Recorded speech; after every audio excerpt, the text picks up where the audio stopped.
Hello everyone, मैं भागीरथ परियार आप सभी का स्वागत करता हूं अपने यूट्यूब चैनल शिवम क्लासेज में। आज हम साइंस के कुछ क्वेश्चन करेंगे। क्वेश्चन सेट है मेरे पास में। तो मैंने जो भी टॉपिक करवाए जैसे सेल, ब्रेन के बारे में और नर्वस सिस्टम वो सब था, तो उनमें जो भी इम्पोर्टेंट क्वेश्चन थे उनको मैं रिवीजन करवाऊँगा, ठीक है ना।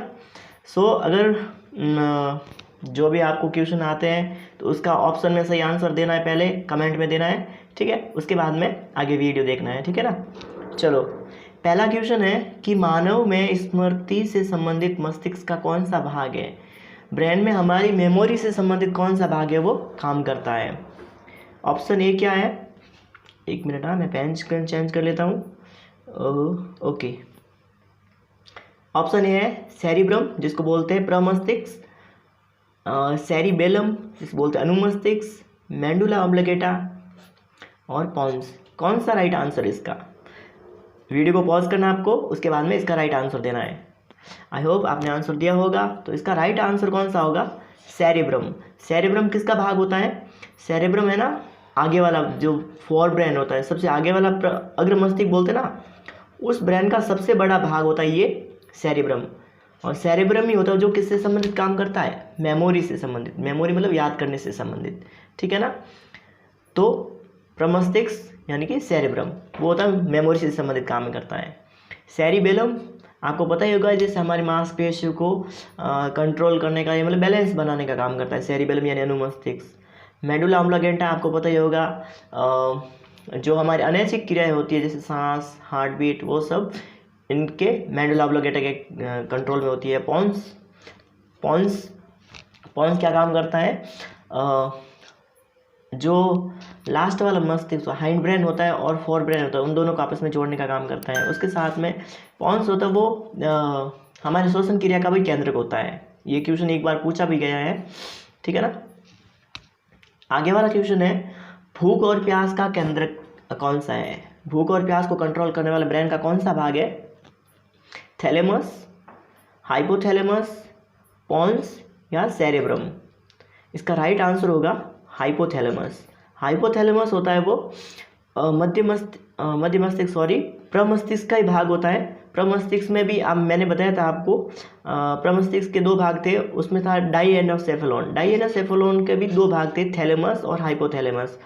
तो ये हाइपोथैलेमस है वो भूख, प्यास और हमारे इमोशन। तो इमोशन मैंने बताया था, इसको हाइपोथैलेमस को इमोशनल ब्रेन भी कहा जाता है, ठीक है ना। तो हाइपोथैलेमस होता है वो भूख और प्यास दोनों को कंट्रोल भी करता है, ठीक है। उसकी जो क्रिया होती है उसको नियंत्रित करता है हाइपोथैलेमस, ये वाला भाग, ठीक है ना।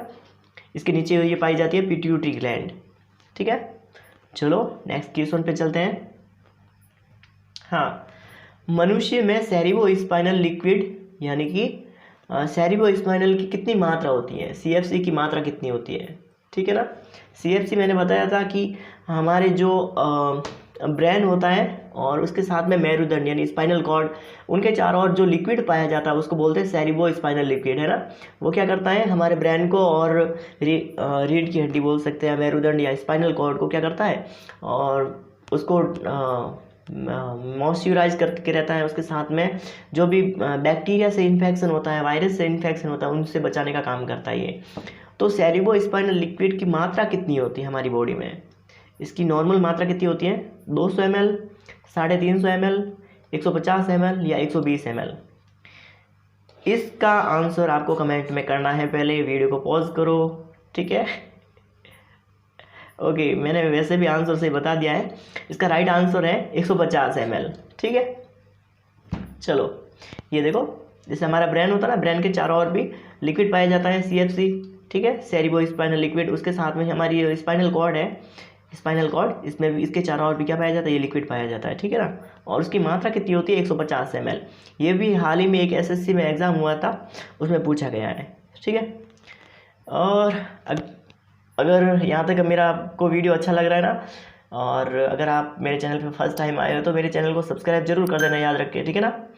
चलो टाइम वेस्ट नहीं किए और आगे वाला क्वेश्चन देखते हैं कि शरीर का संतुलन बनाए रखने वाला मस्तिष्क का कौन सा भाग है? ये मैंने पहले क्वेश्चन में जो ऑप्शन को सॉल्व कर रहे थे उस टाइम मैंने बताया था आपको। का शरीर का संतुलन बनाने, हमारे शरीर को बैलेंस करने के लिए, शरीर को बैलेंस मतलब कि मांसपेशियों को कंट्रोल करने वाला ब्रेन का कौन सा भाग होता है? अनुमस्तिष्क जिसको बोलते हैं सेरिबेलम, मेडुला ऑब्लांगेटा, मेरुरज्जु या फिर हृदय, कौन सा भाग होता है? आप मेरुरज्जु भी सोच रहे होंगे और मेडुला ऑब्लांगेटा भी सोच रहे होंगे, अनुमस्तिष्क भी सोच रहे होंगे। देखो कन्फ्यूज़न इसको सॉल्व करते हैं हम। मेडुला ऑब्लांगेटा होता है ना, मेडुला ऑब्लांगेटा, वो क्या करता है? हमारे अनैच्छिक क्रियाओं को कंट्रोल करता है, जैसे कि हार्ट बीट होती है, श्वसन की क्रियाएं होती है, जो भी हमारे अनैच्छिक क्रियाएं होती है उनको नियंत्रित रखता है मेडुला ऑब्लांगेटा। ठीक है, जैसे कि हमारे पाचन तंत्र में जो भी भोजन पच रहा है वो हमारे कंट्रोल में नहीं है, तो उसको कंट्रोल कौन कर रहा है? Medulla oblongata. ठीक है, और मेरुरज्जु क्या काम करता है? मेरुरज्जु है वो हमारी जो प्रतिवर्ती क्रियाएं होती है, जैसे कि अगर आपका हाथ किसी गर्म वस्तु पे लगा है तो उसी टाइम उसी सेकेंड में क्या आप हाथ को हटा देते हो, जो ये रिफ्लेक्शन होता है वो कंट्रोल करता है मेरुरज्जु। ठीक है ना।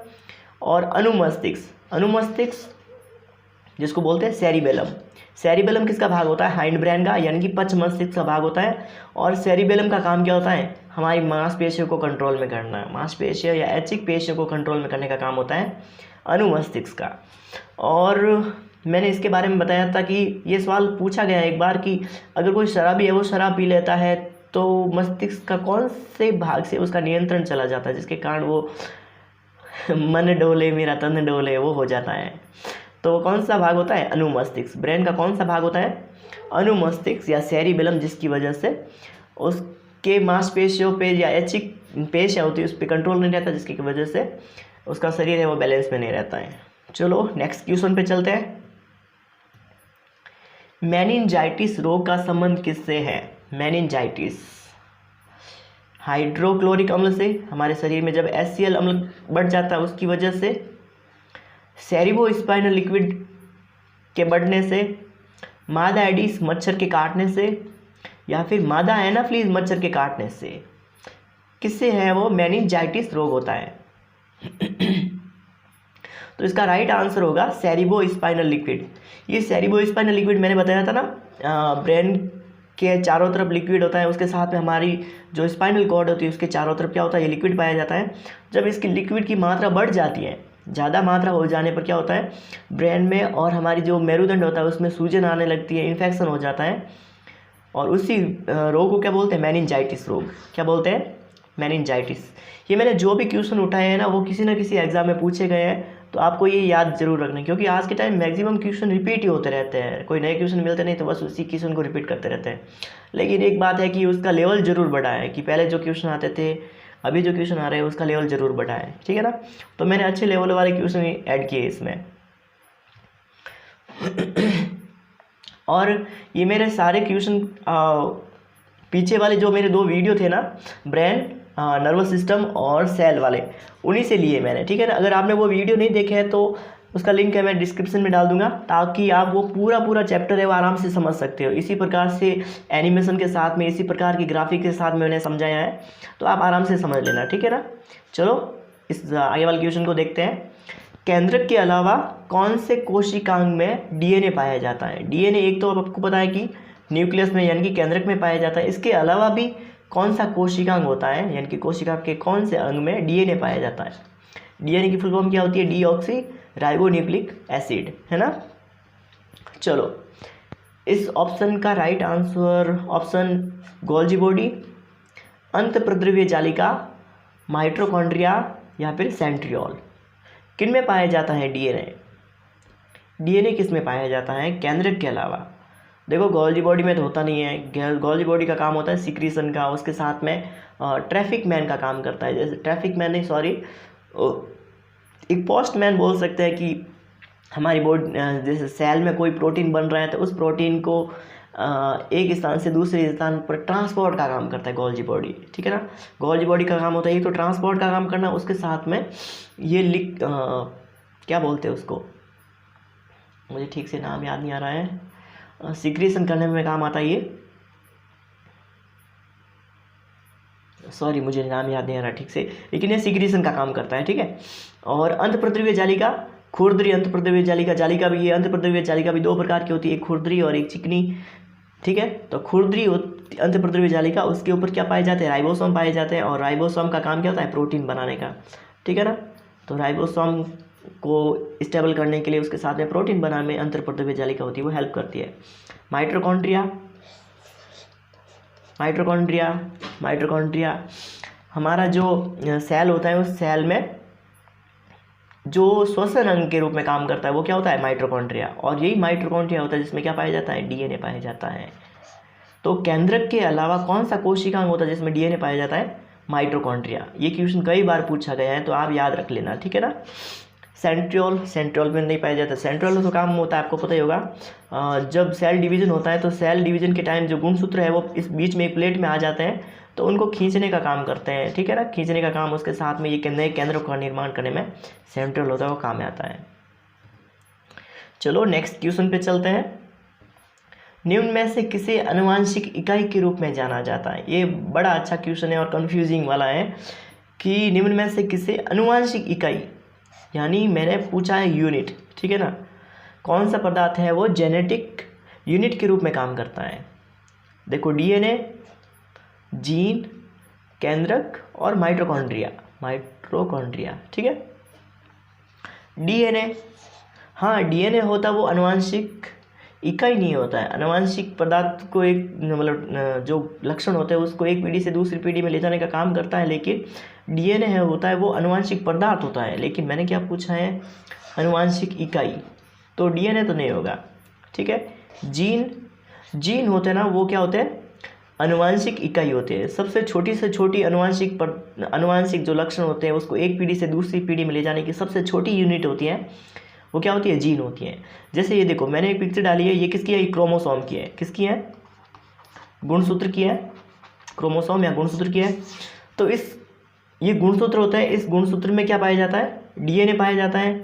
गुणसूत्र होते हैं दो चीज़ों से बनते हैं, एक तो होता है डीएनए, उसके साथ में एक प्रोटीन होता है जिसका नाम होता है हिस्टोन। प्रोटीन का नाम क्या होता है, हिस्टोन प्रोटीन, और डीएनए, ठीक है। तो इन्हीं डीएनए में छोटे छोटे टुकड़ों के रूप में, अलग अलग छोटे छोटे टुकड़ों के रूप में होते हैं। सबसे डीएनए का सबसे छोटे वाला भाग होगा वो क्या होता है, जीन होता है, ठीक है। केंद्रक आपको पता है, सेल का जो सबसे कंट्रोल वाला पार्ट होता है, सबसे मेन सेंटर वाला पार्ट होता है, उसको केंद्र कहते हैं। और माइटोकॉन्ड्रिया के बारे में मैंने बता दिया है, ठीक है। चलो नेक्स्ट क्वेश्चन पे चलते हैं। अभी निम्न में से वह कोशिकांग जो पादप कोशिकांग में नहीं पाया जाता है, ऐसा कौन सा कोशिकांग है, येलो मैंने आपको आंसर तो पहले ही बता दिया, चलो कोई नहीं। वह कौन सा कोशिकांग है जो पादप कोशिका में नहीं पाया जाता लेकिन एनिमल सेल में पाया जाता है, राइबोसोम। वैसे आंसर तो सामने आ गया है, देखो जंतु कोश, ये मैंने डायग्राम आपको पता ही होगा, मैंने पीछे वाले वीडियो में भी दिया था, है ना, सेल डिवीजन सेल वाले वीडियो में। तो देखो जंतु कोशिका में तारका एक ऐसा पार्ट होता है, ऐसा कोशिकांग होता है जो केवल जंतु कोशिका में पाया जाता है लेकिन पादप कोशिका में नहीं पाया जाता है। और पादप कोशिका में लवक और कोशिका भित्ति ऐसे पार्ट होते हैं, कोशिकांग होते हैं जो केवल पादप कोशिका में पाए जाते हैं लेकिन जंतु कोशिका में नहीं होते हैं। और ये देखो माइटोकॉन्ड्रिया, राइबोसोम, कोशिका झिल्ली, साइटोप्लाज्मा, केंद्रक, गोल्जी बॉडी, ईआर, अंतःप्रद्रव्य जालिका, तो ये वाले भाग होते हैं जो पादप कोशिका में भी पाए जाते हैं और जंतु कोशिका दोनों में पाए जाते हैं, ठीक है ना। तो इसका राइट आंसर क्या होगा, यानी कि ऐसा कौन सा पार्ट है, ऐसा कौन सा कोशिकांग है जो केवल जंतु कोशिका में है लेकिन पादप कोशिका में नहीं है, वो है तारकाय, है ना। तो इसका राइट आंसर क्या होगा, तारकाय। तारकाय होता है वो पादप कोशिका में नहीं पाया जाता लेकिन जंतु कोशिका में पाया जाता है। चलो नेक्स्ट क्वेश्चन पे चलते हैं। क्लोरोफिल के निर्माण में सबसे आवश्यक तत्व कौन सा है, सबसे मेन जो क्लोरोफिल, जैसे क्लोरोफिल होता है इसके सेंटर पे सबसे इम्पोर्टेंट तत्व पाया जाता है, वो कौन सा होता है, ठीक है ना। मतलब क्लोरोफिल के निर्माण में सबसे आवश्यक तत्व कौन सा होता है, क्लोरोफिल, यानी कि क्लोरीन, सोडियम, कार्बन या फिर मैग्नीशियम। ये भी मैंने बताया था आपको, जो प्लांट वाला वीडियो था, प्लांट सेल वाला, तो उसमें मैंने बताया था इसका राइट आंसर है वो मैग्नीशियम। मैग्नीशियम होता ना वो क्लोरोफिल के निर्माण में सबसे सेंटर पार्ट पर होता है, उसके बाद में NO2, नाइट्रोजन ऐसा पार्ट आगे से आगे ब्रांच बनती रहती है, लेकिन सबसे मेन सेंटर पे होता है वो होता है क्लोरोफिल, ठीक है। यहाँ तक आपको समझ आ गया। चलो नेक्स्ट चलते हैं। ओके, बस मेरा इतना ही टारगेट था कि आप जो पीछे वाला वीडियो आपने अगर देखा है तो उससे आपको मतलब सारे क्वेश्चन रिवाइज हो जाए। अगर आपने वो वाला वीडियो नहीं देखा है ना तो उसको अभी देख लेना, मैं अभी डिस्क्रिप्शन में डाल दूंगा, ताकि वो दोनों चैप्टर ऐसे मैंने समझाए बिल्कुल आराम से मज़े से और आराम से कवर हो जाएंगे आपको, ठीक है। तो वो वीडियो ज़रूर देखना। अगर आप मेरे चैनल पर फर्स्ट टाइम आए तो इसको सब्सक्राइब कर देना और जितना पॉसिबल हो सके शेयर करना, ताकि मुझे भी मोटिवेशन मिले और मैं अच्छे से अच्छा और कंटेंट लाता रहूँ, ठीक है ना। और इसका PDF है वो मैं टेलीग्राम पे डाल दूंगा, तो आप मेरे जो डिस्क्रिप्शन में टेलीग्राम वाला लिंक दिया हुआ है उस पर क्लिक करके आप चले जाना और हमारे चैनल को भी ज्वाइन कर देना। सो ऐसे ही खुश रहना और सीखते रहना और मस्त रहना।